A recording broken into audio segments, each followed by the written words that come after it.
Good morning and welcome to this video series on inclined projectile.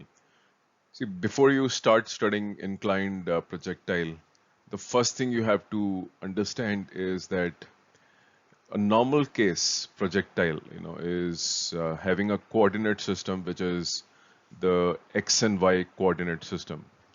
But in the case of inclined projectile, this coordinate system undergoes a small transformation or rotation by some angle. So if you see the diagram in front of you, you can see that in the normal case coordinate system, the velocity is making an angle of theta plus alpha with the x-axis.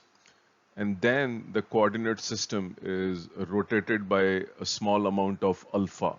So therefore, the new velocity of projection is u cos alpha, u cos theta in the case of x-axis and u sine theta for the new y-axis. So first thing you have to understand is there was an old xy system, which is a normal perpendicular xy coordinate system.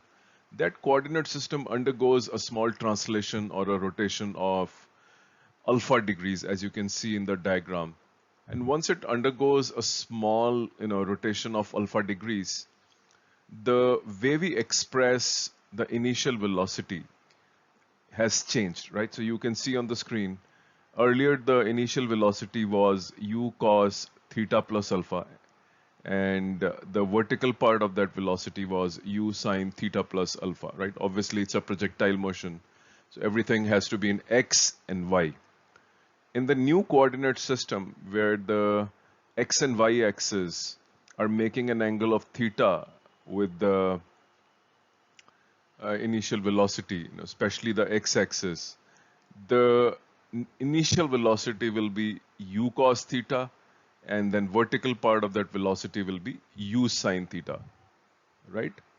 The second thing is that the acceleration due to gravity in the old system was zero in x-axis. It was a uniform motion. And the acceleration in y-axis in the old coordinate system is pure gravity. Acceleration due to gravity always pointed downwards, carries a negative sign.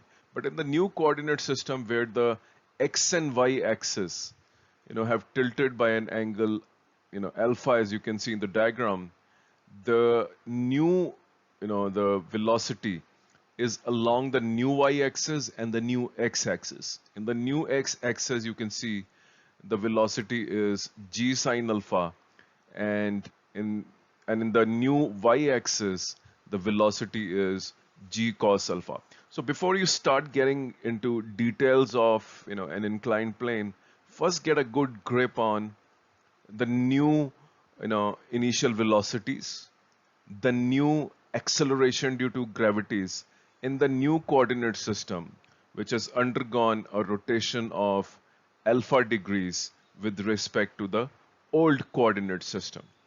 And you can see, the way we have expressed the initial velocities ux and uy in the new coordinate system versus the normal case.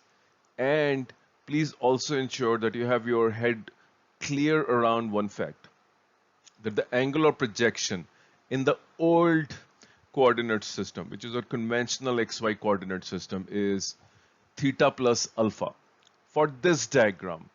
And when you rotate this inclined plane by an angle alpha, your new angular projection with respect to new x-axis is just theta, right? So the first thing is, don't worry too much about derivation. Don't worry too much about mathematics. Go back to the fundamentals and just see how will you express the new velocity. How will you express the new acceleration due to gravity? When I say velocity, I mean the initial velocity to start with. And then obviously we will proceed further and talk about range. But don't go in that direction unless you have clarity on the diagram and how to express initial velocity in the new coordinate system and the acceleration due to the gravity, which is made up of two components now, as g sine alpha and g cos alpha. More to come, but first listen to this video very, very carefully. And hopefully the terminology will get clear.